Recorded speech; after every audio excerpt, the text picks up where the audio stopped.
율법과 복음입니다.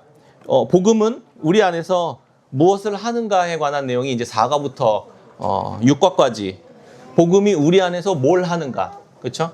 복음이 우리 안에 심기면 우리 안에 복음이 우리 안에서 나와 함께 우리 삶을 계속 자라게 한다, 이렇게 얘기했죠. 복음은 자라게 하는 것이다, 이렇게 얘기했습니다. 그러면 무슨 일을 하는가, 어떤 일을 하면서 우리를 자라게 하는가, 20페이지 보겠습니다.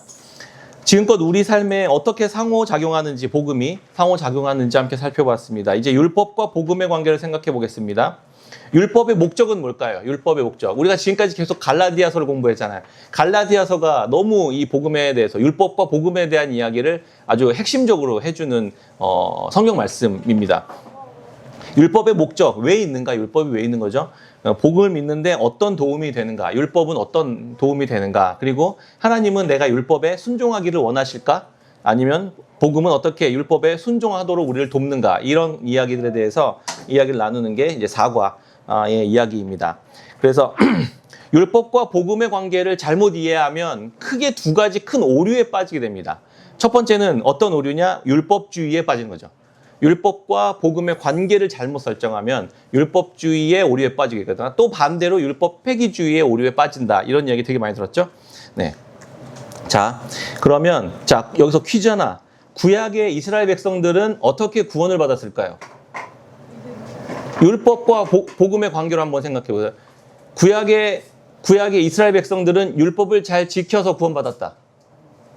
야, 역시 이 정도 수준은 돼야 이제, 네? 웬만한 신학생 이상들이에요, 이게 지금. 신학생들도 잘 몰라요, 이거를. 율법을 잘 지켜서, 제사를 잘 지내서, 하라고 하는 걸 잘 행해서 구원을 받았다, 이렇게 생각하거든요, 보통. 네, 그렇지 않죠. 구약도 믿음으로 구원받는 겁니다. 그렇죠. 어떻게? 이 말씀을 따라 행하라는 그 메시지를 듣고, 그걸 받고, 그대로, 그렇구나, 이 삶이 나를 구원하는 삶이구나라고 믿음으로 받고, 그 다음에 이 말씀에 따라 순종하는 거죠. 그것이 구원의 삶을 이루어가는 것입니다. 따로 설명하지 않아도 되겠습니다. 이 5과 넘어가겠습니다. 이런 식으로 대충. 네. 그래서 복음과 율법의 관계는 되게 중요하다. 뭐가? 순서가. 그렇죠? 율법을 지켜 행해서 구원을 받는 게 아니라 이미 받은 구원의 기쁨과 감격이 율법을 지켜 행하도록 하는 것이다. 그렇죠? 예수님을 믿고, 그 다음에 예수님을 믿는 것이 좀 그걸로는 부족하니까 율법을 더 행해야지 하나님께 우리가 구원을 받을 수 있다, 이렇게 이야기하는 게 거짓 교사와 거짓 선지자들의 이야기라고 했잖아요. 그렇죠? 그게 아니라 율법을 행하는 것은 우리가 믿음으로, 예수 그리스도를 믿는 믿음으로 복음을 받고, 이 기쁨과 은혜가 너무 충만하기 때문에 이에 따라 율법을 따라 행하기로 작정하는 것이죠. 따라 나오는 것이죠. 이렇게 순서가 너무 중요하다, 이런 이야기를 계속 해왔습니다. 출애굽도 마찬가지죠.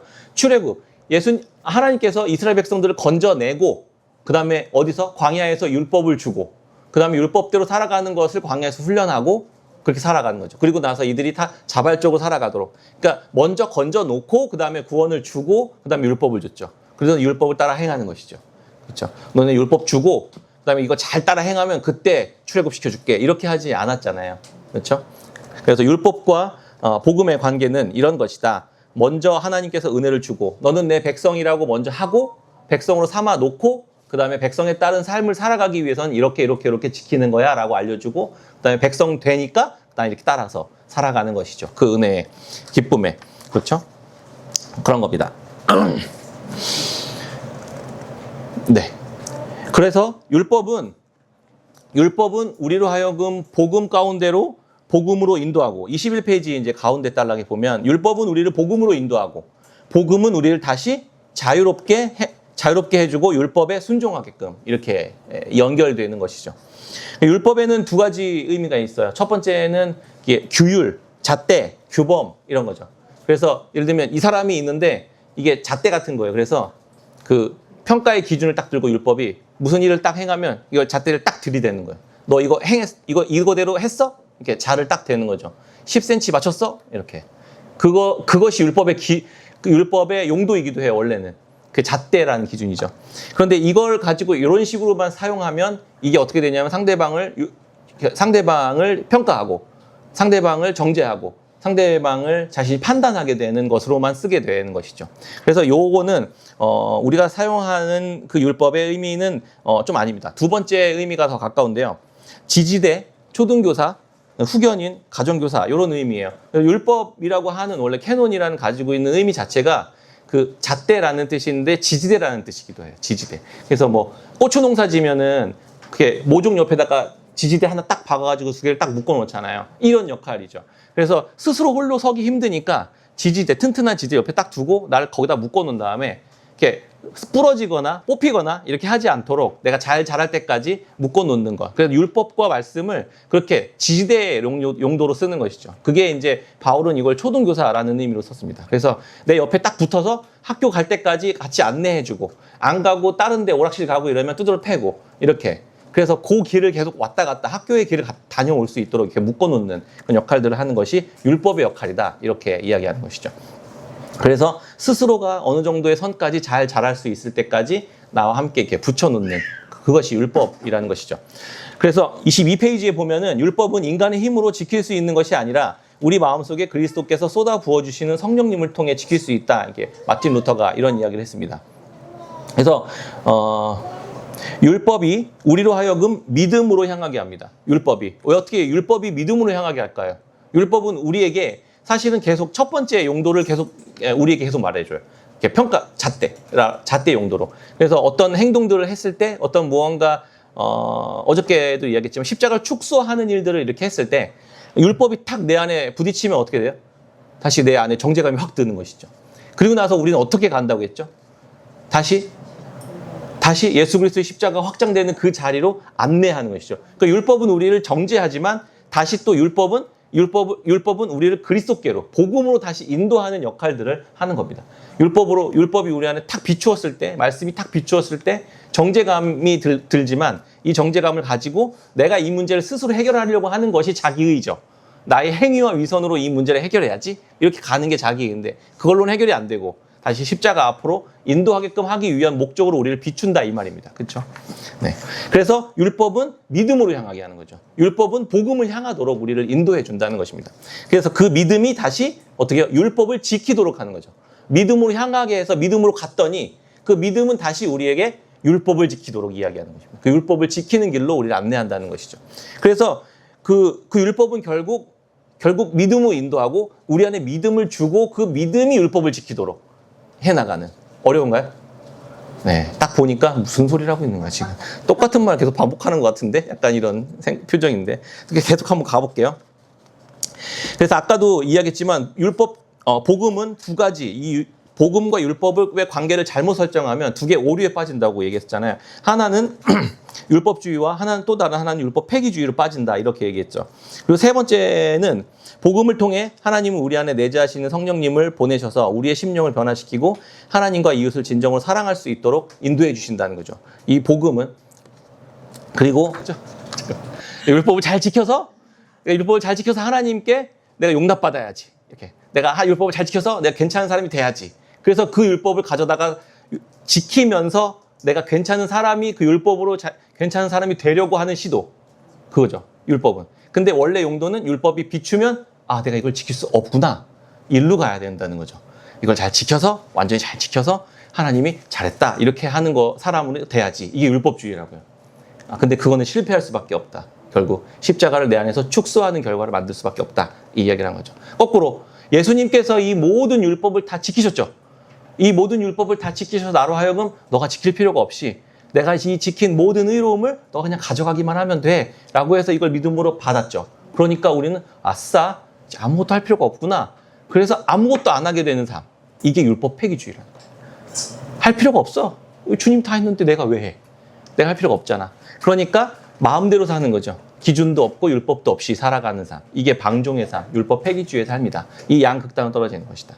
율법과 복음의 관계를 잘못 설정했을 때 빠지는 이 두 가지 오류에 대해서 계속 경고하고 있는 것입니다. 24페이지에 보면 이제 회개라는 다섯 번째 5가 회개로 넘어가게 됩니다. 그러면 이제 율법이 내 삶에 딱 비췄을 때 정죄감이 팍 들죠. 그랬을 때 십자가로 가야 되는데 십자가로 가서 무슨 일을 해야 된다는 거예요. 그럼 어떻게 되냐면 우리는 당연히 주님 앞에 가서 나의 죄와 나의 허물에 대해서 용서를 구해야 되는 거죠. 그래서 회개를 하는 거잖아요. 그래서 오과의 회개가 있습니다. 이 회개의 문제를 제대로 다루지 않으면 우리 안에 하나님의 십자가의 사랑이 커지는데 계속 방해가 돼요. 이걸 잘못 사용하면. 그래서 회개에는 두 가지가 있어요. 어저께 안 했는데 18페이지 한번 가보겠습니다. 18페이지에 가면 제가 두 가지 잘못된 회개의 모습에 대해서 만들어 낸 단어가 있어요. 이게 하나는 셀프 속죄예요. 셀프 속죄. 셀프 속죄. 내 스스로 내가 괜찮아 이렇게 선언해 주는 거. 그러니까 하나님이 하시는 게 아니라 예수님이 하시는 게 아니라 내가 내 스스로 나에게 괜찮아 이렇게 얘기해 주는 게 이게 셀프 속죄다 이 말입니다. 그래서 우리는 복음을 신학적으로 되게 많이 하고 있어요. 너희 죄가 주홍 같을지라도 주님 앞에 나와서 회개하면 희게 될 것이다. 알겠지? 그러니까 주님 앞에 잘못했다고 해. 그래서 주님 잘못했습니다. 이렇게 하면 괜찮아졌구나 이렇게 스스로 생각하는 거죠. 봐봐. 잘못했다고 회개해. 그러면 그렇게 입으로 고백하면 마음으로 믿어 의에 이르고 입으로 시인해 우리의 구원에 이르니까 입으로 시인해. 그러면 주님이 용서해 주실 거야. 봐보세요. 뭔가 이게 이 안에는 신학은 있지만 어떤 내용은 있지만 거기에 주님은 없는 거예요. 좀 이해되세요? 그래서 이것 자체를 나 그렇게 배웠어. 그러니까 그렇게 말하면 돼. 그렇게 고백하면 돼. 라고 고백하는 거예요. 그러면 내 스스로 그렇게 고백하면 주님이 나한테 이제 나는 자유해. 라고 이야기해 주신다고 들었어. 그러니까 나는 이제 자유한다고 믿으면 돼. 이게 셀프 속죄라는 거예요. 금요 기도회나 철야에 막 가가지고 이제 그래, 내가 들었어. 그러니까 내가 잘못했다고 회개하면 돼. 그러니까 주님 내가 회개합니다. 근데 내 마음속에서 아무런 일도 일어나지 않은 거예요. 그런데 이제 난 됐다고 이제 믿으면 된다고 했으니까 이제 믿어야지. 그리고 가는 거예요. 그러면 이 과정 속에서 무언가 회개와 그 결과의 작동의 원리가 이루어졌다고는 생각이 들지만 진짜 나는 아는 거죠. 내 심령이 아는 거죠. 아무 일도 일어나지 않았다는 걸. 근데 나는 계속 씨름하는 거예요. 나는 그렇게 고백했으니까 또 나는 그렇게 알고 있으니까 나는 이제 용서받은 걸 거야. 이런 경험 좀 있지 않으세요? 금요철에 엄청 울고불고 갔는데 마음이 계속 여전히 무거워. 주님으로부터 괜찮아. 너의 모든 죄는 내가 대신 해결했어 라는 메시지를 들은 게 아니라 내가 알고 있는 그 지식이 나에게 선포했다고요. 그게 셀프 속죄예요. 내 스스로 내가 나에게 속죄를 선언해 준 거예요. 내가 배웠던 내용대로. 요걸 계속 반복하잖아요. 이렇게 신앙생활 한 30년 해보시잖아요. 그러면 이 사람은 하나도 변하지 않아요. 늘 계속 쳇바퀴 도는 인생, 쳇바퀴 도는 신앙생활, 종교생활을 하지만 내 진짜 모습은 하나도 변하지 않는 거예요. 말씀이 내 삶을 변화시키지 못합니다. 이게 셀프 속죄가 가지고 있는 아주 교묘한 거짓 회개죠. 그 두 번째는 약간 자판기. 그래서 이걸 자꾸 계속 생각하다 보니까 약간 자판기 같은 거예요. 그래서 내가 회개라는 고백을 딱 동전을 딱 집어넣고 용서라는 버튼을 딱 누르면 이게 딱 결과물이 딱 나오는 거죠. 그래서 나는 이제 죄 사함을 받았어. 이렇게 딱 그래서 죄 사함을 받았구나 이렇게 스스로 믿고 집에 돌아가는 겁니다. 이게 이제 셀프 속죄와 그 자판기 회개라는 의미예요. 이걸 용서라고 생각하고 있는 거예요. 하나님이 우리에게 베푸시는 용서란 뭘까? 구약에 보면은 구약의 죄사함과 하나님으로부터 우리가 용서를 받기 위해서는 뭘 해야 됐죠? 제사 지내야 됐죠. 그렇지. 그래서 우리가 무슨 죄를 지으면 레위기 이제 묵상하신 분 무슨 제사 있다고 했어요? 5가지. 속죄제, 속건제, 번제, 화목제, 전제는 방식이고 소제. 그렇죠. 이 제사의 방식을 통해서 하나님 앞에 나아가서 우리의 죄의 문제를 해결하는 것이죠. 제사를 드리면서. 그럼 제사는 왜 드려요? 죄를 없애기 위함이죠. 그렇죠. 그러면 이제 내가 죄를 없애기 위해서 소를 한 마리 잡았습니다. 잡아서 데리고 가요. 내가 이제 오랫동안 길렀던 1년 된 송아지를 데리고 갑니다. 데리고 이제 가는데 길이 멀어. 성전까지 가는데 한 일주일 걸려요. 멀리 집 떨어져 있는 집 데리고 가는데 가다가 돌부리에 걸렸네. 그래서 피가 좀 났어요. 그럼 어떻게 해요? 다시 돌아가야 돼. 왜냐면 흠이 있는 소는 안 되니까. 다시 집에 돌아가서 다시 이제 흠 없는 소로 바꿔서 한 2, 3일 또 걸려요. 또. 그럼 한 열흘 걸려서 또 이제 성전에 어떻게 갔어. 가가지고 어떻게 해요? 제사장 앞에 가서? 제사장 앞에 가면 이제 어떻게 되죠, 절차가? 그렇죠. 안수를 하는 거지. 제사장이 가운데 있고, 나와 이 제물이 같이 앞에 있고, 제사장이 머리에 이게 안수라는 거죠. 이제 제가 안수를 하는 거죠. 그 죄를 지은 사람이. 그러면 어떻게 돼요? 제사장이 증인이 되어서 당신이 고백한 이 죄가 이 흠 없는 제물의 머리 삶으로 전가되고, 이렇게 넘어가고, 이 흠 없는 이 동물의 흠 없음이 나에게 돌아오는 거죠. 그래서 서로 이게 맞교환을 하는 거예요. 그리고 난 뒤에 어떻게 해요? 네, 그리고 이제 이거 누가 잡아요? 제사장이 잡아줘요? 그렇죠. 뭐 이게 의견은 사실 학자들마다 분분하긴 해요. 근데 자기 자신이 잡는 것이 더 가깝다고 저도 보여지거든요. 그러니까 내가 스스로 내가 집에서 길렀던 재물을 스스로 가서 이제 죽여야 돼요. 왜 죽여요? 내 죄를 해결하기 위해서 아무런 죄가 없는 이 생명을 내 손으로 이제 죽여야 되는 거예요. 그래서 성전에서는 무슨 일이 계속 일어났던 거예요? 예, 무고한 동물들이 계속 죽어나가는 일들이 일어났었던 거예요. 그러니까 내가 이제 죽였어. 그럼 내가 집에서 기르던 애완견 하나 데리고 가서 내가 살기 위해서 안수하고 죽인다고 생각해 보세요. 배를 갈라. 안 가르면 내가 죽어야 되는데 네가 죽든 내가 죽든 둘 중에 하나 죽어야 되잖아요. 그게 우리가 범한 죄가 가지고 있는 크기라는 거예요. 크기. 이 문제를 해결하기 위한 방식은 제사인 것이고요. 그러면 이 방식이 그대로 내가 배를 딱 가르면 얘네들이 막 가만히 있겠어요? 막 이게 난리 나는 거죠. 그리고 이제 각을 뜨고 내장을 빼고 그 다음에 불로 태우고 그런 절차들을 다 하고 돌아오는 거예요. 그리고 나서 오는 길에 젠장 너무 힘들었네 이러고 집에 가서 다시 또 데리고 또 가는 거지. 그러니까 저는 이걸 묵상하면서 무슨 생각이 들었냐면 구약의 이스라엘 백성들의 모든 삶의 중심에는 이 제사가 있었던 것 같아요. 왜냐하면 제물을 드려야 되기 때문에 가축을 기른 거예요. 근데 나 한 사람만이야 5인 가족이면 5 해야 되고 2번씩이면 10마리니까 이거 수도 없이 잡아야 되는 거예요. 그러니까 내가 경제 활동을 하는 중요한 이유가 제사를 지내기 위함의 중심에 놓여 있었구나 이들의 삶은 이런 생각들을 하게 되고 내가 스스로 이렇게 내가 집에서 길렀던 이 생명을 가르고 벗기고 하는 이 모든 과정을 통해서 내가 무슨 일들이 일어날까요? 내 안에서. 죄가 가지고 있는 이 끔찍함을 보게 되는 것이죠.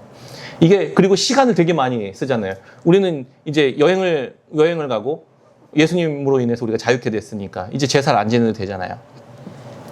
그런데 그때 당시의 사람들은 날마다 그냥 거의 제사를 지내는 게 그냥 일이었던 것 같아요. 일이었고 경제 활동 그 다음에 생활하는 것 이 모든 것의 중심이 이 죄의 문제를 해결하는 데 포커스 되어 있었던 것 같다 이런 생각을 많이 하게 됐습니다. 이 상태로 이게 이제 내 죄의 문제를 해결하기 위한 방식이었는데 이게 신약으로 넘어왔잖아요. 이게 어떻게 됐죠? 너무 잘 알죠? 제물이 누구예요? 그렇죠. 예수님이지. 이제 예수님을 내가 손을 잡고 성전으로 가는 거예요. 성전으로 가서 내가 주님을 앞에 두고 나의 죄를 고백하고 주님의 의로움을 내가 받죠. 그러면 나는 이제 어떻게 해야 돼요? 내 손으로 예수님을 가르는 거예요. 이게 예배라고요. 이게. 한번 생각해 보세요. 눈을 주님과 마주쳐 보세요. 눈을. 내 앞에 계신 예수님과 눈을 마주쳐 보시라고. 내가 오늘 한번 살기 위해서 이 죄의 문제를 한번 해결하기 위해서 예수님을 손을 잡고 십자가에 눕히고 못을 받고 내가 배를 가르고 해야 된다고요. 그럴 때 주춤주춤 할 거 아니에요. 그렇죠? 주춤주춤 하지 않겠습니까? 양심이 있는 사람이라면. 근데 예수님 딱 나랑 눈을 딱 마주쳤어. 예수님 나한테 뭐라고? 너 몇 번째야 지금? 너 또야? 이러실까요? 너 이거 똑같은 거 몇 번째야 지금? 한 36만 7,028번째인데 지금? 이러실까요? 어저께 얘기했죠. 인식의 확장이라고. 내가 이만큼의 죄인이었습니다. 근데 눈을 마주쳤어. 예수님이 나한테 뭐라고 하세요? 알고 있었다. 괜찮다. 내가 이것까지도 내가 다 그것까지도 포함된 십자가의 희생이었어. 이렇게 고백하신 거예요. 그냥 진행해. 그게 우리가 받은, 그리스도 안에서 받은 이 죄사함의 크기이며 대가라는 의미입니다. 날마다 예배 가운데 나아가고 날마다 우리가 회개를 한다는 의미가 날마다 예수님을 내 손으로 날마다 죽이는 거예요. 날마다 희생시키는 거죠. 오늘도 또, 오늘도 또. 근데 그분의 생명은 줄어들지 않는다는 거예요. 그분의 생명은. 날마다 꺼내 쓰는 그 ATM 기계처럼. 그런데 우리가 아까도 얘기했지만 내 양심이 그 죄물을 날마다 죽일 때 죽였는데 다음에 또 가는데 내 마음속에 무슨 마음이 드냐면 진짜 이거 언제까지 이거 계속 해야 되는 거야? 지겨워 죽겠네. 구약 이스라엘 백성들이 그런 마음이 들었다고 나중에는. 그래서 제사를 계속 지내는데 그 제사를 지내는 동물들의 피가 성전으로부터 강같이 흘러나오기까지 했더라. 이렇게 얘기합니다. 선지서 말씀이에요. 하나님이 그걸 보면서 무슨 마음이 들었냐면 제발 이 역겨운 제사 좀 그만 지내라 이렇게 얘기합니다. 마음이 화인 맞은 상태로 이걸 제사를 지내면 내가 용서를 받으니까 한 거예요. 아까도 제가 얘기했지만 셀프 속죄를 계속하면 어떻게 돼요? 마음이 화인 맞은 상태로 그냥 고백하는 거예요. 좀 힘들긴 한데 죄송해요. 근데 이걸 잘못했다고 고백하면 용서해 주신다고 하니까 어쩔 수 없이 용서를 구하는 중이에요. 이렇게.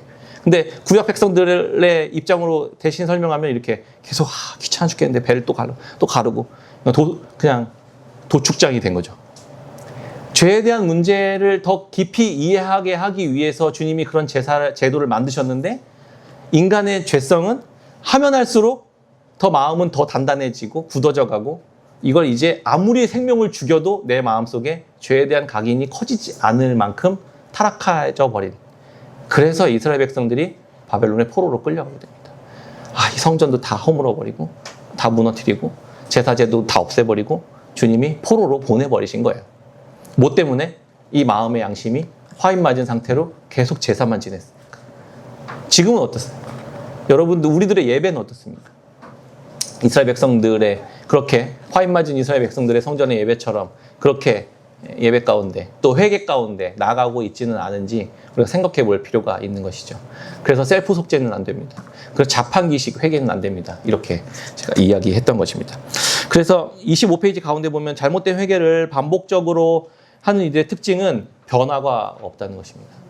아무런 변화가 없죠. 마음은 단단해졌는데 귀찮아서 빨리 이거 제사 빨리 끝내고 집에 가야지. 이렇게 생각하니까요. 그리고 이렇게 얘기합니다. 25페이지 이제 라의 맨 윗단락 한 3분의 1 지점에 거짓된 회개의 특징이 있습니다. 첫 번째는 후회입니다. 후회. 그래서 진짜 회개가 아니라 후회를 하는 거예요. 후회를. 회개가 아니라 후회를. 이게 뭐냐? 내가 이런 일을 하다니 도저히 믿을 수 없어. 난 이런 사람이 아닌데.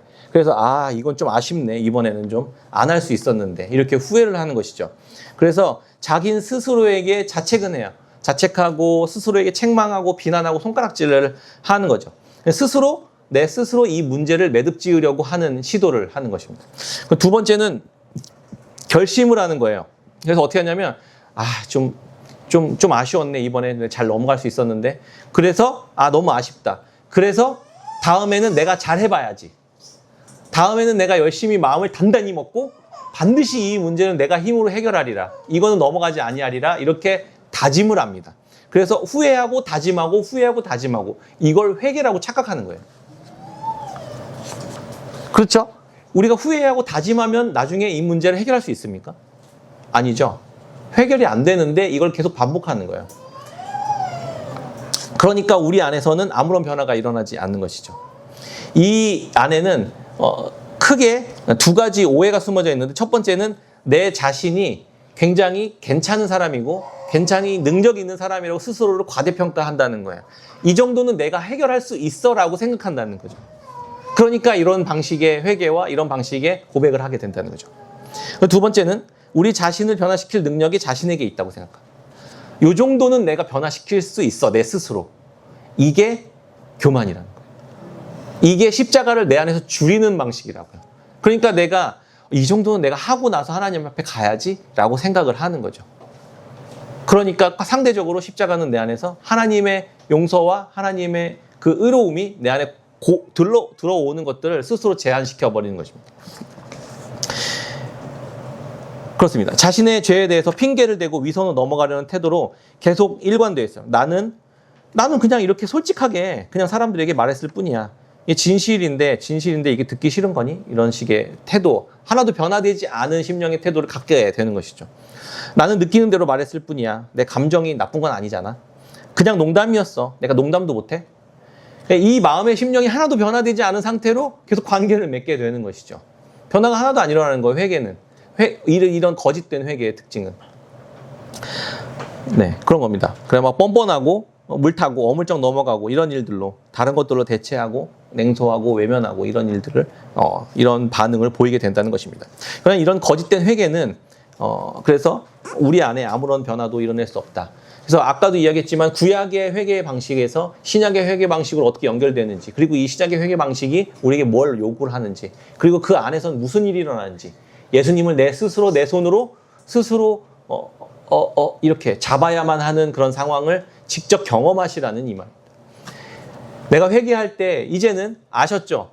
머리로 알았어요. 내가 머리로 알았으니까 내가 회개할 때 한번 이미지로 머릿속으로 생각해 보시라고요. 그리고 내 앞에 계신 예수 그리스도와 함께 그 일을 진행하는 거예요. 내 죄의 문제를 해결하기 위해서 내가 어떻게 해야 되는지, 내가 제물로 어떤 분을 끌고 가야 되는지, 그리고 내가 이 제물 대신 예수님을 어떻게 대해야만 하는지를, 그리고 그분은 나에게 뭐라고 반응하시는지를, 그게 내 안에 십자가가 커져가는 방식이라는 거예요.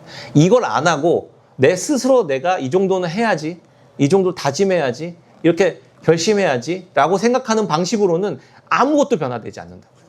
오히려 그게 죄이기 때문에 내가 이 정도 죄는 스스로 해결할 수 있어라는 엄청난 교만이라는 거예요. 그게. 됐죠? 6과 그래서 마음의 우상으로 넘어가 보겠습니다. 이 바른 회개를 해야 됩니다. 바른 회개를 하려면 내가 어떤 죄를 지었는지 정확히 인식을 할 수 있어야 되잖아요. 그러려면 이게 내가 죄인지 자체를 모르고 그냥 넘어갈 때가 너무 많거든요. 그래서 그게 어떻게 내 마음 안에서 우상이 되고 있는지를 계속 발견할 수 있어야 됩니다. 그 믿음으로 우리가 구원을 얻는 거란 말이죠.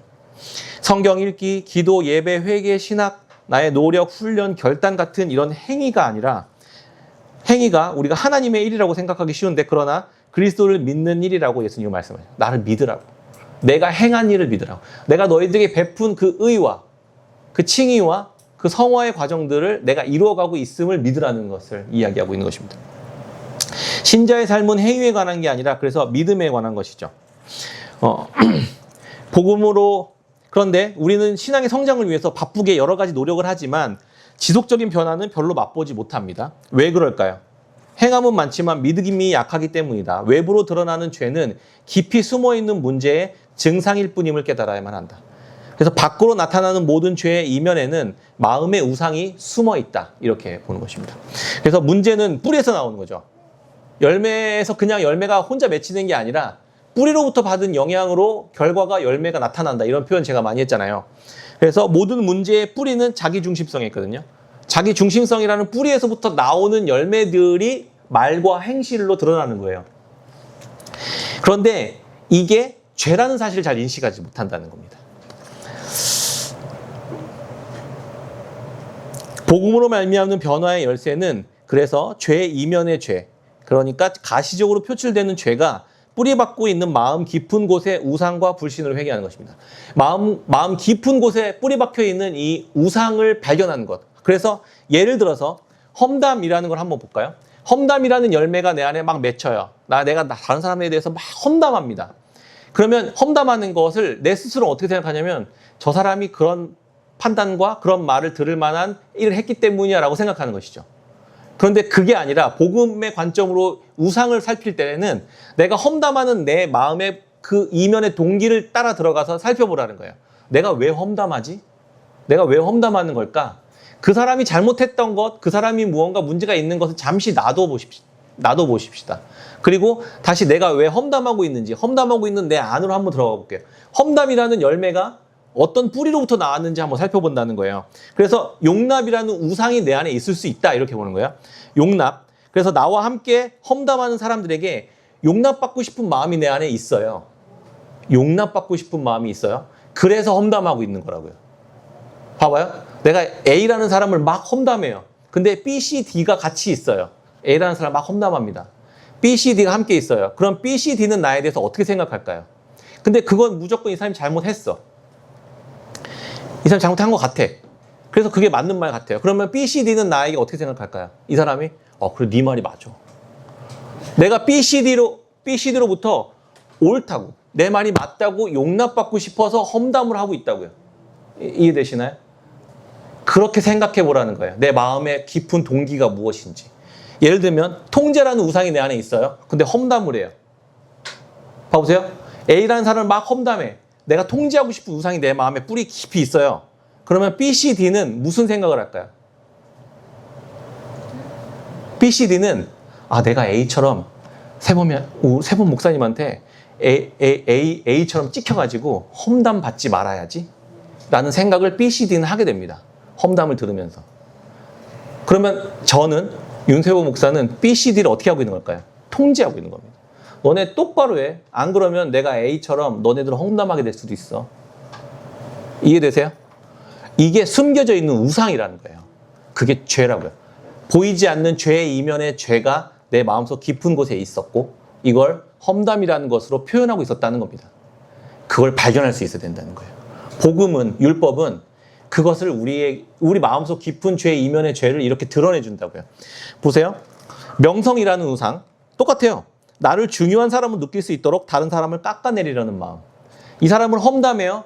B, C, D는 내가 이 사람을 깎아내리면 B, C, D 앞에서 이 사람보다 내가 이렇게 깎아내리면 내가 높아지잖아요. 내가 명성을 얻죠. B, C, D로부터. 이 사람이 옳은 말을 하는 사람이구나. A보다는 나은 사람이구나. 이렇게요. 내 안에 깊은 곳에는 명성이라는 것을 착취하고 얻고 싶은 우상이 있어서 험담을 쓴다고요. 이해되시죠? 조금씩 더 계속 해볼까요? 안정감이라는 우상. 다른 사람에 대해 말하며 나의 불안을 덮으려는 마음. 기쁨이라는 우상. 나는 힘든데 다른 사람은 행복할 때 그 사람을 공격하려는 마음. 기쁨을 얻기 위해서 이 사람을 공격해서 내가 기쁨을 얻는다고요. 그렇게라도 얻으려는 마음. 그게 내 안에 기쁨을 얻고 싶은 우상이 있다는 거예요. 지식이라는 우상. 다른 사람을 험담하며 나의 지식을 과시하려는 마음. 봐봐. 이 사람보다 내가 훨씬 더 지식이 많은 사람이잖아. 인정이라는 우상. 다른 사람을 험담하는 것으로 나를 더 드러내려는 마음. 이 사람을 막 험담하면 다른 사람을 험담하는 것으로 나를 드러내는 거예요. 그러면 어떻게 사람들이 나에게 네 말이 맞다고 인정해 주는 거죠. 존경이라는 우상. 이런 게 다 많죠. 보세요. 그런데 복음은 우리에게 뭐라고 얘기하죠? 이 험담이라는 죄 이면에 있는 존경, 높아지려는 마음, 또 기쁨, 명성, 성공 이런 우상이 마음속 깊은 곳에 있는 이 우상이 발견되잖아요. 복음이 비추면, 말씀이 비추면 내가 험담이라는 것도 죄지만 험담이라는 걸 쓰고 있는 내 마음속 깊은 누구는 기쁨이고 누구는 명성이고 누구는 인정이라는 우상이 내 마음속에서 발견되잖아요. 그럼 이 우상을 가지고 예수님 십자가 앞으로 가도록 하는 것입니다. 이렇게. 이 작업을 하는 게 복음이 우리 삶 속에서 행하는 일이라 이 말입니다. 이 험담이라는 것이라도 통해서라도 이 기쁨을 얻고자 이런 일들을 행한다는 거예요. 그러면 이 부분들을 발견했을 때 우리는 어떻게 해야 된다고요? 이걸 가지고 주님 앞에 나아가서 주님, 예수님을 배를 가르면서 주님 내가 험담이라는 죄를 지었지만 그 이면에는 기쁨이라는 우상을 더 숭배하고 있었습니다. 그래서 이 우상을 해결하기 위해서 내가 주님을 배를 가를 수밖에 없고 이것 아니면 이 문제가 해결되지 않기 때문에 이것 아니면 내가 아무리 애를 써도 이 기쁨을 채울 수가 없다고 고백하면서 주님 앞에 나아가 주님을 예배하는 그 자리에서 주님께 제사 드리고 그럴 때 주님이 나에게 말씀하시는 음성을 들어야 된다는 겁니다. 뭐라고 말씀하신다고요? 내가 다 알고 있었다. 괜찮다. 내가 이걸 위해 내가 너에게 온 것이다. 이렇게 말씀하시는 주님의 그 음성을 들을 때 진정한 용서가 우리 안에 임하게 된다는 것입니다. 그때 내가 자유해지는 거예요. 근데 그때 내가 겸손해집니다. 근데 그때 내가 담대해집니다. 내가 이제는 더 이상 이런 헛된 것들로 나의 기쁨이며 명성이며 만족이며 우상이며 인정이며 칭찬이며 이런 걸 더 이상 구할 필요가 없구나. 내가 그리스도 안에서 온전히 자녀된 자이구나라는 사실들을 깨닫게 되고 우리가 자유케 되는 길로 나아가게 된다는 것입니다. 그리고 나서 어떻게 된다고요? 율법을 내가 기쁨으로 순종하며 걸어가게 되는 그 길로 연결된다는 것이죠. 율법과 복음의 관계, 그 다음에 우상, 그 다음에 우리 또 뭐 했죠? 마음의 우상, 회개, 그 다음에 율법과 복음의 관계, 그 다음에 마음의 우상 이렇게 한 거예요. 이것들이 이렇게 연결되어 있어요. 이게 하나처럼 붙어 있어요. 근데 이렇게 좀 구분해서 지금 생각해 본 겁니다. 이거는 늘 이 안에서 계속 반복되면서 우리 안에 있는 거예요. 이게 신앙생활이에요. 이게 예배를 드리는 이유이기도 하고 말씀을 묵상하는 이유이기도 하고 묵상을 하는 이유이기도 한 것이죠. 그리고 우리가 회개하고 주님 앞에 나아갈 때 주님이 날마다 우리에게 베푸시는 그 칭의의 선포들이 우리로 하여금 성화를 이루어가는 것을 만들어낸다는 것이에요. 내가 결단하고 결심한다고 되는 게 아니라고요. 알겠죠? 알겠죠? 네. 또 이어서 가보겠습니다. 네, 29페이지 선교입니다. 자, 이제 이렇게 지금까지 걸어왔었던 길들이 복음이 내 안에 이제 싹을 내고 열매를 맺어가는 방향으로 나를 변화시켜 가는 것이죠. 그런데 이게 내 안에 내적으로 자신의 욕망과 동기가 변화하는 것들을 이렇게 경험하게 됩니다. 내가 변하는 것이죠. 내 욕망이 무엇인지, 내 마음의 유상이 어떻게 이렇게 잘 잡았는지, 이게 내가 생각하지도 못한 것들을 이제 보게 되고 이것을 십자가 앞에서 해결함으로 내가 계속해서 성화의 과정을 겪어 나갈 때 개인적인 변화들이 일어나는 것이죠. 그런데 우리의 그리스도의 사랑이, 이러한 그리스도의 사랑을 체험하면 우리는 주변 사람들도 동일한 구속의 사랑을 맛보도록 이끌고 싶어진다. 자, 그러면 내가 변화되면 그 다음에 어떻게 된다고요? 옆에 있는 사람도 이걸 알았으면 좋겠는 게 자연스럽게 일어난다는 거죠. 이게 선교예요. 이게 선교예요. 이처럼 하나님의 은혜는 우리 속에서 그리고 우리를 통하여 모든 곳에 회복을 가져다 준다. 우리를 통해 회복을 가져다 주는 거예요. 그런데 내가 변화되지 않았는데 선교하잖아요. 그렇지? 아까도 그런 회개를 제대로 된 회개를 하지 않으면서 변화는 하나도 없으면서 그런데 신앙의 짬밥은 30년이야. 근데 선교는 해야 되니까 하는 거죠. 이게 선교가 되겠습니까? 그럼 뭘 선교라는 거죠? 내가 여전히 가지고 있었던 종교적인 행실들을 전하는 거예요. 그러니까 당연히 거기에서는 아무런 생명의 열매들이 맺어지지 않는 것입니다. 계속 내 안에 있는 이 동기와 변화되고 그리스도께서 성령 안에서 말씀이 내 안에 계속해서 터져 나오는 일들을 통해 자연스럽게 선교라는 열매로 이루어져 간다는 것이죠. 그래서 복음은 자꾸 외부를 향해 나가도록 우리를 이끌어 간다는 겁니다. 이러한 면을 29페이지 밑에 보면 76페이지 그림이 딱 나와 있죠. 복음의 내적인 활동과 외적인 활동입니다. 하나님의 은혜가 가운데 딱 있죠. 하나님의 은혜가 딱 내 안에 주어집니다. 그러면 왼쪽 아래의 화살표를 향해 마음 안에서 일어나는 내적인 활동을 향해 복음이 먼저 작동합니다. 그래서 죄를 딱 발견하게 되는 것이죠. 내 안에 이 우상들을 발견하게 되고 그럼 어떻게 돼요? 회개하는 것이죠. 아까 이야기했었던 거짓 회개, 셀프 속죄, 그 다음에 자판기식 회개가 아니라 진실된 회개가 내 안에 회개가 터져 나오고 그러면서 다시 믿음 가운데로 나아가면서 어떻게 돼요? 기쁨을 경험하게 되는 것이죠. 자유케 되고 복음이 선포되니까. 그렇죠? 그러면 다시 하나님의 은혜가 내 안에 공급되는 거예요. 이게 한 사이클 이렇게 내 안에서 내적인 활동으로 한 바퀴 돌아갑니다. 그런데 문제는 이걸 개인적인 복음으로만 이해하고 있는 사람은 계속 이것만 하는 거예요.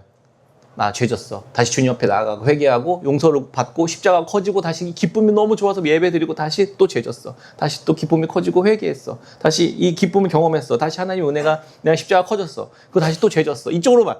왼쪽 사이클만 계속 돌면 어떻게 돼요? 혈액이 한쪽으로만 계속 도는 거예요. 그러면 이게 아니라 복음은 자연스럽게 왼쪽으로 돌았던 하나의 이 흐름이 다시 오른쪽을 향해 흐른다는 거예요. 어딜 향해? 사랑하고 섬길 기회를 발견할 자리를 향해 계속 흘러간다는 거예요. 이웃을 향해, 외부를 향해 복음은 가는 것이 자연스럽게 이어져 간다는 것이죠. 그럼 어떻게 돼요? 사랑하고 섬길 기회를 발견해요. 그럼 어떻게 해요? 나 자신에 대해 죽고 믿음으로 나아가는 것이죠. 이게 이제 뒷부분에서 어떻게 용서와 만나는지를 한번 이야기를 해볼게요. 그래서 이웃과의 관계 속에서 이 문제가 해결되는 것을 내가 경험하고 그리고 함께 기뻐하는 것을 경험하는 것이죠. 그리고 나서 다시 함께 하나님의 은혜를 경험하고 또 나는 개인적으로는 왼쪽 사이클은 또 돌면서 밖을 향한 복음이 계속 함께 돌면서 이게 혈액이 우리 안에 이렇게 돌아가는 것처럼 이렇게 돌아가게 되는 것이죠. 복음이 이렇게 모든 것을 변화시키고 모든 것에 영향을 주고 모든 것을 새롭게 하는 일들이 일어나게 되는 것입니다. 자, 그러면 이제 이게 되는 거예요. 예를 들어서 이 책에서는 예를 들어서 한 가지 이야기를 해요. 30페이지 밑에 있는 마지막 단락에 이제 6번에 보시면 옆집에 사는 이웃은 나와 비슷한 점이 많다. 이웃과의 관계에서 이야기를 사례를 하나 갖고 옵니다.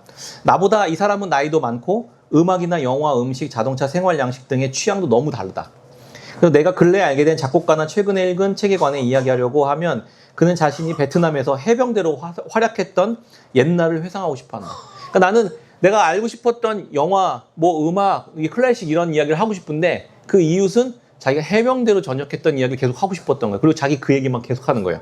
그러니까 이 사람이 이웃과의 관계를 통해서 죄책감을 계속 느꼈다는 거예요. 왜? 내가 더 적극적으로 찾아가서 친구가 되어야 한다는 것은 알지만 내가 그게 너무 싫은 거예요. 그 얘기 너무 듣기도 싫고 나 관심도 없어. 근데 나는 내가 관심 있는 걸 하고 싶어. 아까도 얘기했지만 이 죄의 뿌리는 자기중심성이라는 거죠. 내 걸 하고 싶은 거지 얘 걸 듣고 싶은 마음이 없어요. 그러니까 얘가 싫은 거야. 그리고 얘가 이상하게 느껴지는 거야. 아, 자기밖에 모르는 인간.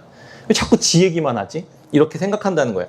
율법은 그래서 내가 무엇을 해야 되는지를 자꾸 보여주긴 하지만 내 마음을 변화시켜서 자원하게 만들지는 못한다는 거예요. 율법만 하면. 그래서 나는 억지로 살아가는 거죠. 율법을 지키라고 했으니까, 이웃을 사랑하라고 했으니까 어쩔 수 없이 가서 듣긴 듣는데 해병대는 무슨 말인지 하나도 모르겠고 재미도 하나도 없고 그 얘기만 계속 들었다는 거죠. 무시하고 아무 노력도 하지 않을 수밖에 없는 진퇴양난에 빠져. 그렇다고 무시해버리면 복음은 나한테 뭐라고 얘기해요? 그 잣대가? 넌 이웃 사랑 안 하니? 이웃 사랑 없니? 이웃에 관심이 없니? 이렇게 계속 정죄하는 거죠. 그러면 어쩔 수 없이 가서 어쩔 수 없이 하면 율법주의가 되고 안 하면 율법 폐기주의가 되니까 그럼 복음은 우리를 어디로 인도하냐는 거예요. 그래서 대부분 율법주의, 하고 싶지 않은데 명령하는 것, 명령이기에 순종하는 것이나 이게 첫째 아들이 하는 방식이죠. 방탕함, 외면, 냉담, 전혀 순종하지 않고 무시하는 것. 그냥 외면하는 것. 두 번째, 이제 탕자가 했었던 그런 거 하나도 안 할래. 관심 없어. 이렇게 살아가는 거죠. 하지만 이 두 가지 모두 복음은 아니다. 이렇게 이야기합니다. 문제의 근원은 나의 이기심과 사랑의 부재라는 것을 알게 되었다. 이렇게 이 사람은 이야기합니다. 이웃에 대한 나의 사랑은 조건적이었다는 거예요. 내 조건에 만족되면 사랑하고 내 기준에 만족이 안 되면 외면하거나 아니면 판단하거나 이렇게 하는 것이죠. 문제를 해결하는 길은 뭘까요? 하나님께서 나에게 어떻게 찾아오셨는지를 회복하는 것입니다. 하나님 어떻게 나에게 찾아오셨죠? 로마서 5장 8절의 말씀에 보면 우리가 아직 죄인 되었을 때에 하나님께서 나를 사랑하셨다는 이 복음의 약속, 그리스도께서 십자가를 대신 지심으로 자기의 사랑을 확증하신 이 사랑이 복음이 되어서 내 안에 변화를 일으키시는 이 사랑이 회복되기 시작할 때 이웃을 향해 나아가는 힘이 생긴다는 것이죠. 나와 하나님 사이에 공통점이 전혀 없을 때 하나님은 은혜로 내게 다가오셨다는 사실을 떠올리는 겁니다. 나에게 주님이 왜 찾아오셔야 되죠? 입장을 바꿔놓으면 내가 그 해병대처럼 막 이야기하는 그런 사람이고 주님은 나에게 아무런 찾아올 이유나 조건이 없는데도 불구하고 인간의 몸으로 입고 우리에게 찾아오셨잖아요. 그렇게 오히려 외부로 나아가게 하는 하나님의 은혜를 이해하는 것은 그래서 선교를 이해하는 결정적인 요소가 된다. 이렇게 이야기합니다. 선교는 의무가 아니라 또 우리 속에 역사하는 복음이 자연스럽게 넘쳐 흐른 결과다. 이렇게 이야기하는 것입니다. 그럼 용서를 한번 넘어가겠습니다. 용서 8과 계속 이웃과의 관계에서 중요한 이야기들을 다루고 있죠. 그런데 성경적으로 다른 사람을 용서하는 일은 굉장히 어려운 일이다. 용서란 무엇일까요? 용서란 보통 상대의 잘못을 없던 일로 여겨주는 것 정도로 생각하고 있는 것이죠. 그거 없던 일을 취급해줄게. 이게 용서라고 생각하는 거야. 근데 문제는 용서를 그런 식으로 없었던 것이다라고 여겨주고 덮어두고 아무 문제 없는 듯 지내다 보면 내 안에서 내 영혼이 계속해서 이 문제에 대해 어려움을 계속 토로한다는 것을 느낀다는 거죠. 해결이 안 되잖아요. 그냥 없던 걸 쳐줄게. 근데 돌아서면 내가 너무 분노가 나는 거야. 이건 용서가 아니라는 거죠. 잘못된 용서의 개념을 가지고 있는 겁니다. 그래서 이 관계의 어려움과 불편함은 계속 이어집니다. 용서란 풀어주다, 놓아주다, 취소하다 이런 의미를 갖습니다. 용서는 망가진 관계가 배경이다. 용서를 위해서는 대신 갚는 것. 첫 번째, 용서를 하려면 대신 갚는 것이 먼저 필요하고 그리고 그 결과 관계를 회복하는 과정이 필요합니다. 한번 이야기해 볼게요. 용서라는 거 제가 이제 뺨 때리는 것을 많이 비유하는데요. 이야기 많이 들었죠. 제가 아름자매의 뺨을 이러면 안 돼. 너무 안 된다. 아름자매가 저의 뺨을 때렸어요. 그것도 안 되겠네. A라는 사람이 B라는 사람의 뺨을 때렸습니다. 뺨을 딱 때리는 순간 무슨 일이 일어나냐? A라는 사람이 B라는 사람이 때렸어요. B라는 사람은 A라는 사람에게 동일하게 때릴 수 있는 권한이, 법정적 권한이 생기는 거야. 자기의 합법적 권한이 생기는 거야. 내가 너 때린 만큼 똑같이 나에게 공격할 수 있을 자격이 생기는 거야. 조건이. 그러면 그 청구서가 딱 생기는 거죠. 빚을 갚으라고 요구할 수 있는 청구서가 딱 생기는 겁니다. 관계 속에서. 그런데 용서란 이 문서를 찢어버리는 거라는 거예요. 이 문서를 찢어버리는 거. 그러니까 더 이상 법적인 권한이 없는 거예요. 너가 나 때렸잖아. 그래서 내가 널 때렸지. 이게 자꾸 뭐야. 다 헷갈리잖아. 아름자면 날 때렸어야 돼. 그러니까. 너가 날 때렸잖아. 그러니까 나는 너에게 때릴 권한이 있지. 근데 이걸 찢었어요. 그러면 내가 널 때릴 권한이 있어. 그래서 요구를 하려고 하다 보니까 그래? 그럼 증서를 보여봐. 증거가 뭐가 있어? 근데 없잖아요. 이게 바로 용서라는 개념이라는 거예요. 굉장히 법정적 개념이죠. 용서란. 권한을 삭제해버리는 것. 그렇죠? 이게 바로 용서입니다. 그러니까 내 감정은 막 이 사람을 죽이고 싶지만 권한이 없어진 거예요. 그렇게 하실 수 있겠습니까? 자, 이제 용서를 한번 해보자. 나를 아주 힘들게 했던 그 사람을 한번 떠올려 보세요. 그리고 자, 내가 용서를 결정하겠다라고 하면 그 문서를 찢어버리는 거예요. 그러면 더 이상 내가 청구할 수 있는 권한이 없잖아요. 그 사람을 보면 어떻게 해야 돼요? 청구할 수 있는 내가 자격이 없어지니까 가만히 있을 수밖에 없게 되는 것이죠. 강제로. 감정은 여전히 불편하죠. 네. 그렇지만 이 감정은 이 감정대로 하면 이제 관계가 파탄이 나는 거잖아요. 그래서 근데 두 번째는 이게 법정적으로 이게 문서가 없는 권한이 없어지는 것이지만 동시에 문제는 이걸 대신 치른다는 의미도 이 안에 들어있는 거예요. 바로 내가 날 뺨 빡 때렸는데 내가 문서를 찢었어요. 그럼 내가 널 다시 갚으려고 하는 그 모든 권한, 이 책임을 내가 지기로 결정하는 거예요. 이 찢는다는 것은. 그렇죠? 안 갚고 갚아야 되는데 얘가 나한테 이걸 갚아야 되는데 이걸 안 갚고 내가 대신 갚는 거죠. 자기 스스로 자기에게 갚는 거죠. 이해 안 되나요? 네. 그래서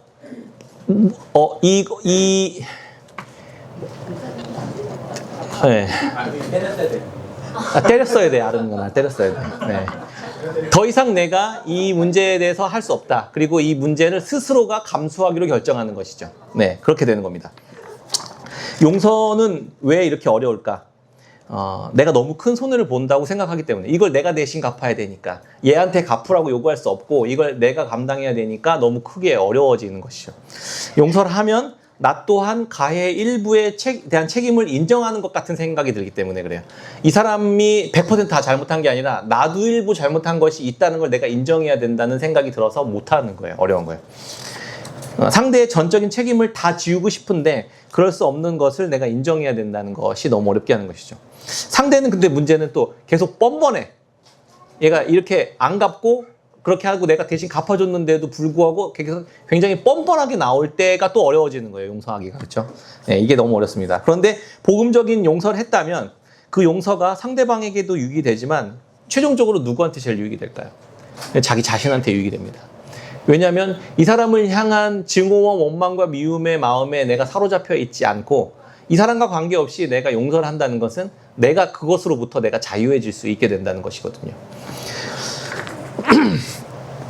정리하면 복음은 우리를 향해 다가오시는 하나님의 피해자이신 하나님으로부터 시작한다는 거예요. 용서는 그래서 이게 인간관계에서만 할 수 있는 게 아니라 계속 이야기했죠. 제가 어저께 거를 안 들으면 이 문제가 잘 안 해결되는 거예요. 전제가 있는 거예요. 전제가. 내가 십자가가 내 안에서 하나님과의 관계 속에서 내 안에서 십자가가 커질 때 이걸 경험하고 난 뒤에 이게 용서가 돼야 이게 할 수 있는 거예요. 내가 10,000달란트를 빚진 것을 탕감받은 뒤에야 내가 100데나리온을 용서할 수 있는 힘이 생긴다고요. 이걸 찢을 수 있는. 보세요. 내가 이걸 찢으면서 이 사람에게 더 이상 내가 청구서를 들이밀지 않을 수 있는 것은 내가 이것보다 더 큰 것을 탕감받은 사람이라는 사실이 깊이 이해될 때 가능한 일이거든요. 내가 이걸 받은 게 없는데 내가 1조를 받은 적이 없는데 1,000만 원을 어떻게 탕감해요? 근데 1조를 받은 사람은 1,000만 원을 탕감하는 것이 쉬워지는 거예요. 이게 간단해질 수 있게 되는 것이죠. 근데 이게 없으니까 이게 하기가 어려운 거예요. 왜냐하면 이게 내 전 재산이거든. 그렇게 되는 겁니다. 그래서 복음은 우리를, 내가 가해자죠. 하나님과의 관계에서는 내가 하나님을 죽였잖아요. 이렇게 죽이는 내가 가해자인 우리를 향해 다가오시는 하나님으로부터 시작합니다. 그래서 용서는 하나님이 나에게 베푸신 용서가 먼저 시작이에요. 그래서 우리들 입장에서는 탕감을 먼저 받는 것으로 시작하는 거예요. 내가 하는 게 아니라 내가 받는 게 먼저라고요. 내가 받고 난 뒤에 용서를 탕감해 주는 거죠. 근데 얼마나 받았냐? 엄청난 걸 받고 조금을 용서해 주는 거다라는 이야기를 하고 있는 것입니다. 이게 복음적인 용서예요. 그래서 하나님은 우리의 죄를 사하시고 화해의 기회를 열어주신다. 만일 우리가 우리의 죄를 인정하고 회개하면 우리는 하나님과 화목하게 되며 하나님과의 관계에서 기쁨과 즐거움을 경험할 수 있다. 하나님의 사랑, 용서를 받은 것 같이 다른 사람을 용서하는 것은 어떤 모습일까요? 생각해 보세요. 이게 하나님 사랑, 이웃 사랑이라는 게 느낌을 오시죠? 모든 율법의 완성은 하나님 사랑, 이웃 사랑이잖아요. 하나님 사랑, 이웃 사랑은 십자가를 지는 것이고, 그렇죠? 그 십자가는 예수님이 나를 대신에 먼저 지신 것으로부터 시작됩니다. 그리고 그 예수님이 나를 대신에 십자가를 지신 그 하나님 사랑, 이웃 사랑의 정신이 내 안에 흘러들어와 나는 그 받은 하나님의 사랑이 먼저 내가 공급되고 그 다음에 이웃 사랑으로 이어지게 되는 것이죠. 하나님 사랑, 이웃 사랑이 내 삶을 통해 드러나기 시작하는 것이 구체적인 방법이 용서라는 거예요. 주기도문에 보시면 용서가 어디에 있는지 아시죠? 주기도문 인클루지오로 딱 구조로 되어 있는데 하늘에 계신 우리 아버지요 딱 하고 영광이 아버지께 영원히 이게 맞죠? 이렇게. 근데 인클루지오 이 샌드위치 구조라고 했잖아요. 위에 빵 아래 빵 이렇게 가운데가 되게 중요한 게 딱 있잖아요. 가운데 뭐가 있다고 햄패치가 딱 있는데 거기에 용서가 딱 있는 거예요. 이 땅에서의 삶의 가장 중요한 이 햄패티 같은 그 햄버거에서 가장 맛있는 그 지점 거기에 용서가 딱 배치되어 있다고요. 예수님이 그렇게 우리에게 기도는 이렇게 하는 거야 라고 가르쳐 주셨어요. 몰랐잖아요 우리. 그렇죠? 용서가 없으면 우리 모든 인간 간의 관계에서 벌어지는 그 모든 일들을 아무것도 해결할 수 없습니다. 이 지옥 같은 삶을 계속 살아가는 이유가 이 용서가 없기 때문에 그렇습니다. 그런데 이 용서는 어떻게 한다고요? 하나님 사랑으로부터 시작한다고요. 그 복음이 내 안에서 충만해질 때 이웃사랑을 향해 흘러가는 용서를 통해 이웃과의 관계가 화목해 되고 성령의 열매들이 이런 사람을 통해 맺혀지게 되는 거예요. 그리고 하나님의 나라가 거기에 임합니다. 예수님이 오신 이유가 바로 여기에 있어요. 예수님이 오셔서 우리에게 하나님의 나라를 주고 생명을 얻고 더 풍성히 얻게 하려고 하는 그 모든 말씀이 다 용서라는 것을 통해 우리의 관계 속에서 아름답게 이루어져 가는 것을 볼 수 있게 되는 것이죠. 그래서 10,000달란트 탕감받은 자, 100데나리온 받은 자가 되게 중요한 그 본문 구절이 되고요. 네, 그렇습니다. 근데 이제 여러 가지 질문이 있을 수 있죠. 나는 계속 용서해 주는데 이 인간이 그걸 계속 이용해. 그럼 어떻게 해야 되죠? 용서해 주지 말아야 돼요. 33페이지 3번, 가로 3번 한번 볼게요. 나는 계속 탕감해 주는데 상대방은 그것을 당연히 여기고 뻔뻔하게 여기고 계속 죄된 상태일 때에도 계속 내 편에서 바보처럼 알면서도 또 용서해 주어야 하는 걸까요? 기독교 작가이자 상담가 댄 알렌더는 다음과 같이 설명하면 이해를 돕는다. 용서는 빚을 탕감해 주되 진정한 회개를 할 때까지 더 이상 새로운 돈을 빌려주지 않는 마음이다. 지금까지 했었던 것들에 대해서는 탕감해 주는데 다시 새로운 빚을 지게 하지는 않는다는 거예요. 더 이상 상대로 하여금 죄를 짓지 못하도록 조치하는 것이죠.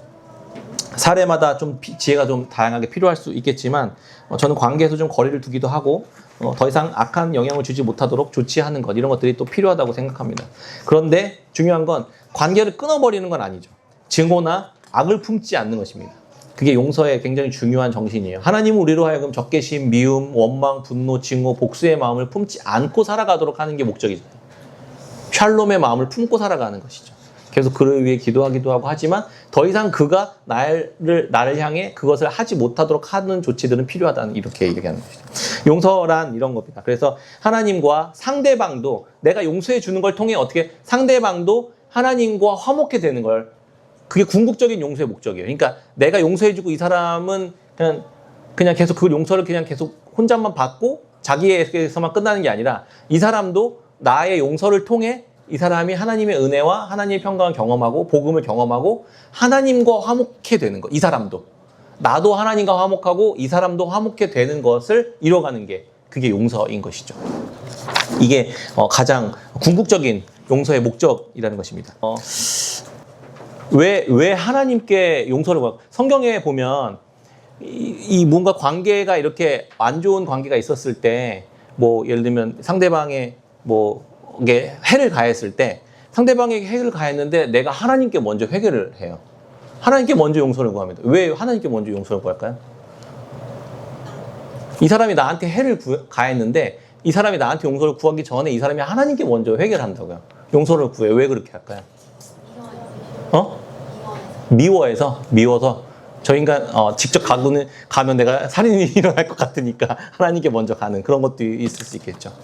그런데 저는 그 생각이 들었어요. 흥미로운 이야기죠. 그냥 이 세상을 다 지으시고 창조하신 분이 하나님이시잖아요. 그러니까 이 사람도 하나님의 소유, 나도 하나님의 소유예요.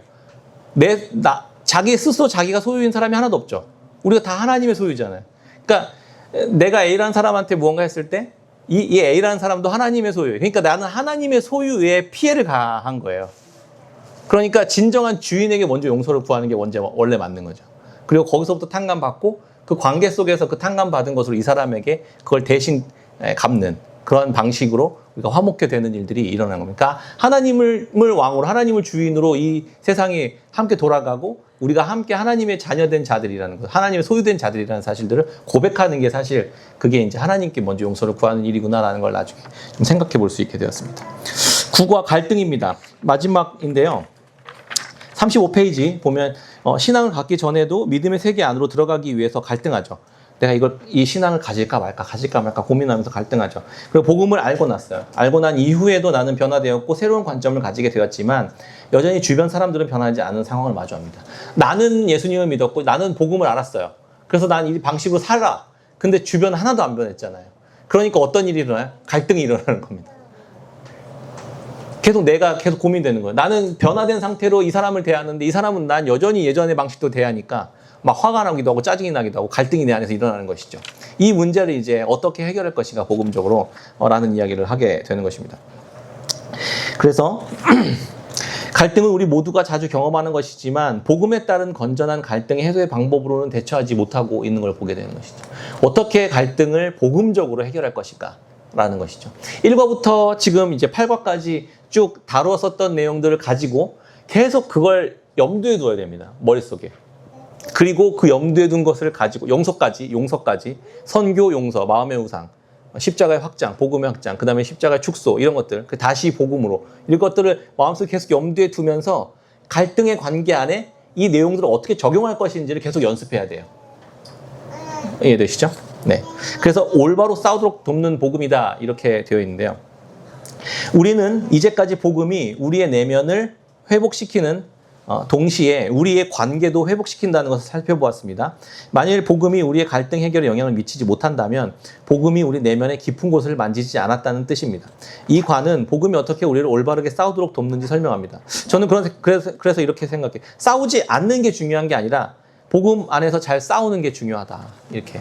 그러면 복음이 관계 속에서 갈등을 일으켰을 때 복음 안에서 잘 해결하면 오히려 그 갈등이 이 사람과의 관계를 더 신뢰를 더 돈독하게 하고 더 이 사람과 함께 복음이 더 우리 안에서 견고해져 가는 것들을 경험하게 되는 것이죠. 더 신뢰하게 되고 더 이 사람을 더 생각하게 되고 배려하게 되고 이해하게 되고 할 수 있게 되는 것입니다. 그냥 갈등이 나쁜 것만은 아닌 거죠. 갈등이 오히려 복음 안에 있으면 좋은 게 된다는 것입니다. 그렇죠? 네, 그렇습니다. 그래서 최근에 누군가와 싸웠던 일을 한번 생각해 보세요. 그런데 한번 싸웠던 일을 곰곰이 떠올려 보세요. 다툼의 정황들, 어떤 문제였는지, 어떤 감정을 느꼈는지, 누가 옳았는지, 그랬는지 그거 빼고 내가 어떤 행동을 취했는지 생각해 보는 거예요. 크게 두 가지였을 거예요. 공격해 버립니다. 상대를. 저 나쁜 XX 같은 이라고 이렇게 공격을 하든지 또 다른 하나는 방어, 회피를 했을 겁니다. 그냥 됐다. 싸워서 뭐하냐? 더러워서 피하지. 내가 무서워서 피하냐? 이렇게 회피하거나 공격하는 두 가지의 성향으로 나타났을 거라는 거예요. 그렇죠? 이게 복음이 없이 행동하는 두 가지의 방식이라는 것입니다. 먼저 어떤 이들은 공격적입니다. 대단히 정의를 소중히 여기기 때문에 옳고 그름을 따져야 됩니다. 누가 옳았어? 누가 맞았어? 이거 내가 끝까지 내가 해가지고 반드시 누가 잘못됐다라는 걸 내가 반드시 만천하에 공개하고 말겠어. 이렇게 대하는 것이죠. 그래서 그거 어떻게 알아? 그게 어떻게 확인할 수 있어? 그거 맞아? 그게 옳아? 너가 이렇게 행동했잖아. 저렇게 행동했잖아. 이렇게 따지고 드는 것이죠. 그래서 갈등의 원인을 파헤치기 위해 변호사처럼 신문을 하는 것이죠. 상대방을 살아나는 것보다 논쟁에서 이기는 게 더 중요하게 되는 것이죠. 나로 인해서 시작된 논쟁이라 하더라도 논쟁의 원인을 계속 상대방에게 돌리고 상대방이 잘못한 사람이라는 것을 확인시키고 만들어버리려고 한다는 것입니다. 이게 공격적인 방식이에요. 다른 한편에는 회피자들이 있습니다. 이들은 주로 방어적인 태도를 보이고 갈등을 무시하거나 침묵하거나 냉담하거나 소극적인 반응을 보입니다. 그래서 나는 분노나 불만을 억누르는 편이야. 나는 그래서 평화주의자야. 그래서 내가 지금 이렇게 아무 말도 하지 않는 거야. 나는 싸우는 걸 너무 싫어해. 그래서 지금 그 이야기를 꼭 해야겠니? 지금 안 하면 안 되겠니? 이렇게 이야기하기도 하고 싸워서 이기는 것보다 아예 싸움을 피하는 게 낫다 이렇게 생각합니다. 그러면 어떻게 성경에선 갈등을 성경적으로 해결할 수 있을까? 갈라디아서 2장 11절부터 14절에 있는 바울과 그 이야기를 해요. 그 바울과 베드로의 이야기. 베드로를 불러다가 놓고 막 엄청 막 공격하는 것처럼 보이는 장면이 우리가 나오잖아요. 그때 이제 갈라디아서 말씀할 때도 그런 이야기 했잖아요. 베드로가 그 이방인 그리스도인들 앞에서 유대인 그리스도인들이 온다고 했을 때 조용히 이제 밥 먹다 말고 자리를 피하는 그 장면을 보고 바울이 이건 아니다 이렇게 생각했잖아요. 그래서 이방인 그리스도인들은 오직 예수님 믿는 것만으로 어렵다는 것을 알고 있었어요. 전에 듣고 있었어요. 그런데 유대인 그리스도인들은 예수님을 믿는 것도 중요하지만 율법을 따라 행하는 건 너무 중요하다 이렇게 주장했던 사람이었기 때문에 충돌을 하잖아요. 근데 베드로가 이 후자에 섰던 거예요. 그러니까 유대인 그리스도인들이 온다는 소식을 듣고 조용히 자리를 피하는데 바울한테 딱 걸린 거죠. 그래서 이제 이야기하는데 왜 이런 행동을 했을까? 베드로가 왜 이런 행동을 했을까? 생각해보면 이런 거예요. 그 베드로의 마음속 깊은 곳에 여전히 예수님을 알고 있었지만 여전히 마음에 우상이 있었던 것 같아요. 그 마음의 우상은 무엇이었을까? 다른 사람들, 내가 지도자인데 그래도 유대인 그리스도인들에게 무언가 비난받는 일을 듣고 싶지 않은 거죠. 그래서 조용히 그걸 피한 거예요. 그런데 바울한테 딱 걸려가지고 니도 지키지 못할 율법을 왜 이방인 그리스도인한테 지키라고 그러는 거야? 이렇게 얘기하는 장면이 나오잖아요. 그래서 문제는 이렇게 바라보는 겁니다. 바울이 이 문제를 직면하죠. 직면하는데 베드로를 인격적으로 공격하지를 않아요. 이 바울이 베드로에게 이렇게 이야기하는 이유는 지도자인 베드로가 그렇게 행동해서 바나바가 따라하잖아요. 그럼 어떻게 되냐면 유대인 그리스도인들이 왔을 때 이방인 그리스도인들은 어떤 생각을 하게 되냐면 예수님을 믿는 믿음만으로는 온전히 구원받을 수 없는 것이구나. 율법을 이 유대인 그리스도인들처럼 온전히 지켜 행해야 되는구나 라고 믿게 됩니다.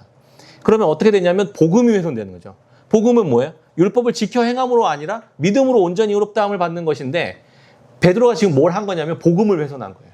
그래서 바울이 뭐라고 얘기했냐면 이렇게 이야기하는 겁니다. 갈라디아서 2장 11절부터 14절까지 36페이지 가운데 단락에 있거든요. 이거 같이 한번 읽어볼까요? 2장 11절부터 시작.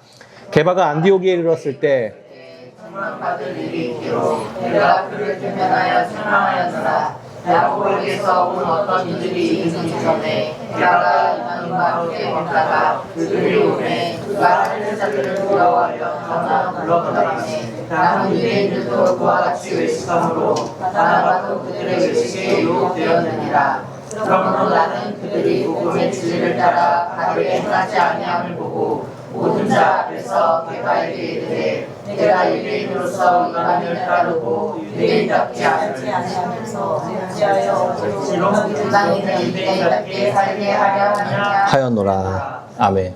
이게 이 상황이었잖아요. 네가 유대인이면서 이방인을 따르고 유대인답게 살지 아니하면서 어찌하여 억지로 이방인을 유대인답게 살게 하려느냐. 율법주의를 끌고 가려고 한다는 거예요.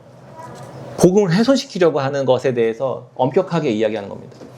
그러면서 우리 안에 이 복음이 온전히 회복되지 않으면 교회 공동체가 두 개로 쪼개지게 되는 이런 위험한 상황 속에서 바울은 이것을 회피하지 않았죠. 그런데 동시에 그러니까 넌 인간이 그러니까 베드로의 수제자라는 인간이 어떻게 그렇게 복음을 제대로 알지 못할 수가 있어라고 인격적으로 무시하지도 않았어요. 그 사람을 공격하지도 않았다는 거예요. 그래서 복음은 우리의 공격적이고 회피적인 죄성을 회개하도록 촉구한다. 37페이지입니다. 복음은 겸손과 확신과 하나님을 영화롭게 하려는 의도를 가지고 믿음으로 갈등 속으로 나아가는 능력을 우리에게 줍니다. 바울은 사실 사도들 중에 맨 꽁찌였잖아요. 사실 사도들 안에서도 인정받지 못했었을 것 같거든요. 그러니까 이방인 선교로 부름받은 선교사로서 그냥 정체성 가지고 살아갔던 사람이었는데 어떻게 수제자였던 그때 당시에 초대교회의 수장이었던 베드로에게 이렇게 담대하게 이야기할 수 있었을까? 그는 베드로로부터 이 베드로가 날 미워하게 될지도 몰라. 그러니까 내가 베드로에게 공격당해가지고 내가 사도 권한 잃어버리면 어떡하지? 이런 두려움에 사로잡히지 않았어요. 오직 그리스도 안에 온전히 사로잡혀 있는 사람이었습니다. 오직 복음만 굉장히 중요한 거였죠. 그러니까 베드로에게 뭐라 하겠냐면 당신이 복음으로부터 너무 멀어졌다. 그러니까 다시 복음으로 나와야 된다. 이렇게 권면했던 겁니다. 그러니까 베드로가 하려고 했던 갈등의 해소는 뭐냐면 복음으로 초대하는 거였어요. 다시 복음. 그러니까 옆에 있는 이웃들과의 관계, 옆에 있는 성도님들과의 관계, 가족들과의 관계 속에서 갈등을 해결할 수 있는 유일한 방식은 복음으로 다시 초대하는 거예요. 복음으로부터 우리가 얼마나 멀어졌는지에 대한 이야기를 함께 나누는 겁니다. 그랬을 때 내가 공격적인 성향을 드러냈다면 공격적인 성향이 내 안에 있는 우상을 드러내는 방식이었다는 것을 하나님 앞에 함께 회개하기도 하고, 내가 회피적인 성향이었다면 회피적인 성향으로 하나님으로부터 복음으로부터 멀어졌다는 것을 다시 함께 확인한다면 다시 복음 가운데 나아오도록, 공격적인 사람이나 회피적인 성향이나 또 담대한 사람이라도 다른 사람을 공격하는 방식이 아니라 복음으로 다시 초대하도록, 상대방이 얼마나 복음에서부터 멀어졌는지를 함께 온유한 마음으로 권면하고, 이렇게 이야기하잖아요. 권면하고 다시 복음으로 초대하는 것이죠. 우리 안에 복음이 깨어지면 안 됩니다. 우리 관계 안에 복음이 훼손되면 안 됩니다. 다시 우리 관계 안에 복음을 회복시키는 길로 함께 나아가야 됩니다. 이렇게 이야기하는 것이죠. 바울이 어떻게 이야기했을까요? 그 이야기는 거기에 담겨져 있지 않습니다. 그 이야기에는 더 이상 그 이후의 언급에 대해서는 없어요. 그런데 베드로가 그 이후에 어떻게 살았는지에 대해서는 베드로 전서에는 충분히 잘 기록되어 있고 사도행전에 잘 기록되어 있습니다. 베드로가 점점 성화되어서 갔을 거라고 확신합니다. 그리고 베드로는 온전히 예수 그리스도 안에 완전히 잠식되어서 오직 그분의 은혜 가운데 그 말씀을 전하는 이방인 선교사로 파송되어서 그렇게 살다가 순교했던 걸로 나오잖아요. 그렇게 베드로도 그렇게 변화되어져 가고 삶에서 많은 복음이 이 삶에 많은 열매들을 맺어갔던 사람으로 회복되었다는 것을 알 수 있게 되는 것이죠. 그래서 복음 중심 갈등 해결 37페이지에 표를 하나 넣어놨습니다. 그래서 공격적인 사람들은 내가 공격적이다라고 한다면 내 마음의 뿌리, 토대가 어디서 나왔냐면 자기의와 독선에서 나왔다라는 것을 확인할 수 있어야 되는 것이죠. 그래서 이 힘의 근원이 어디서 나왔냐? 육신적인 자존심에서 나온 것이다. 그래서 무엇을 계속 요구하냐면 이런 사람들은 정의를 계속 세우려고 해요. 정의를 세우려고. 그러면서 공격을 하는 거죠. 그걸 이용해서 그래서 계속 투쟁하고 싸우고 무언가 상대방을 정복하려고, 내가 옳았음을 증명하려고 보이는 방식으로만 드러난다는, 목적은 나를 보호하려고 하는 거예요. 자기를 보호하려고. 결과는 어떤 결과를 얻죠? 결국 상처만 남게 됩니다. 회피적인 성향도 마찬가지죠. 거의 이제 정반대적인 어떤 개념들을 가지고 있는 것인데, 공격적이거나 회피적이거나 뿌리는 똑같다는 거죠. 그렇죠? 공격적이거나 회피적이거나 뿌리는 똑같습니다. 그래서 율법주의나 율법 폐기주의나 한 자궁에서 나온 이란성 쌍둥이다, 이렇게 얘기하는 거예요. 결국 같은 생명이에요. 죄, 교만. 교만한데 공격적이야. 교만한데 회피적이야. 교만한데 겸손해 보여. 지난주에도 그런 이야기 함께 했었잖아요. 대놓고 교만하기도 하고 공격적인 성향을 갖기도 하고 자기 연민 이런 것들을 통해서 소극적인 것처럼 보이지만, 가련해 보이지만 교만한 사람이다라는 것. 그러니까 이게 이렇게 감추어져 있는 우리 안에 있는 이 죄의 이면의 죄를 계속 발견해 가면서, 그러면 어떻게 되냐? 이걸 잘 발견하는 사람은요, 다른 사람을 보면요, 그게 잘 보여요. 이 사람은 공격적인 성향이구나. 이 사람이 회피적인 성향이구나. 이 사람은 지금 마음의 우상이 기쁨을 추구하고 있구나. 자기를 높이려고, 인정받으려고 하는 거구나. 이런 게 잘 보여요. 그러면 율법주의적인 사람은 그러니까 그걸 막 지적해버려요. 또다시. 그게 아니라 복음적인 사람은 그걸 보면서 다시 복음으로 계속 초대하는 것이죠. 계속 그 이야기를 나누면서 우리 안에 있는 이런 마음의 우상들 서로 나누고, 그러면서 내 안에 이런 우상들이 있었구나. 라는 것을 계속 함께 알아가면서, 그래서 우리 안에 예수 그리스도가 계속해서 날마다 우리에게 부어주시는 은혜가 날마다 필요한 거구나라는 것을 알게 되는 것입니다. 그게 우리 안에 충만해지는 거죠. 37페이지부터 보면은 복음 중심의 갈등 해소의 과정이 있는데요. 내 마음의 토대들을 살펴봅니다. 제일 처음에. 그리고 그거 마음의 토대가 만들어내는 힘이 무엇을 근원을 삼아서 하려고 하는지 라는 것을 생각하고, 그 다음에 세 번째는 어디에 관련된 사람들에게 당신이 문제를 해결하고 싶어 한다는 의지를 전하고, 먼저 문제를 해결하는 것보다 더 우선순위에 두고 있는 것들, 내가 옳게 여김을 받고 안락하고 안전하게 소망하는 것, 이런 것들이 있는지를 확인하는 것이죠. 그리고 네 번째 방향, 나와 갈등 관계에 있는 사람들을 대할 때 내 생각, 감정을 솔직하고 정중하게 표현하고, 상대방도 동일한 태도로 자신의 생각, 감정을 표현할 수 있도록 초청하는 것입니다. 서로를 이해하는 것이죠. 그리고 추구하고 목적하는 것은 이제 복음 가운데로 계속 함께 나아오도록 하는 것, 이것이 갈등 해소의 방법이다, 이렇게 이야기하는데요. 이제 저는 이제 같이 이야기를 나누고 또 함께 나눔을 할 때 이런 이야기를 많이 해요. 이게 모든 관계 맺음의 원리인데요. 나라는 사람과 너라는 사람이 계속 하나 되는 원리 있잖아요. 요한복음 15장 이야기를 제가 자주 하잖아요. 그래서 포도나무와 가지의 비유에서 나라는 사람과 너라는 사람이 이렇게 하나 되려면, 관계를 맺는데 하나 되려면 나라는 사람과 너라는 사람이 둘이 함께 둘이서만 붙어가지고는 하나 될 수 없다는 이야기를 제가 자주 하거든요. 떨어져 나간 가지들이에요, 우리가. 그렇죠? 포도나무에서 다 떨어져 나간 가지들이야, 이렇게. 가지들끼리 막 힘을 합쳐가지고 우리가 포도나무가 될 수 있습니까? 가지들을 막 다 붙여. 그럼 포도나무가 됩니까? 다 죽어요, 같이 죽어요. 그렇죠? 우리가 함께 하나 될 수 있는 이유는, 하나 될 수 있는 방법은 떨어져 나간 가지가 다 원나무에 붙는 거예요. 그래서 나라는 사람과 너라는 사람이 원나무 대신 예수 그리스도께 함께 붙는 거예요. 그게 이제 붙으려면 회개가 필요한 거죠. 붙으려면 회개가 필요하고 은혜가 필요한 것이죠. 예수님께 날마다 회개함으로 내가 예수님께 붙고, 너는 회개함으로 너가 예수님께 붙어서 내가 예수님 안에서 교제하는 그 교제가 예수 그리스도를 통해 너와 함께 교제하는 거예요. 이렇게 하나 되는 겁니다. 이렇게. 그러니까 예수님 없이 하나 될 수 있는 일은 존재하지 않습니다. 그래서 제가 계속 강조하는 이유가, 소그룹을 할 때도 나와 너가 이야기를 나눌 때 예수 그리스도의 이야기를 꼭 나눠야 된다, 이야기를 하는 거예요. 그 이야기가 없으면 떨어져 나간 가지들끼리 이야기하니까 서로 이야기하다가 말라 죽어요. 그래서 결국 공격하든지 회피하든지 자기 우상을 막 하든지 뭐 이런 식으로 많은 문제들이 발생되는 것들을 많이 보게 됩니다.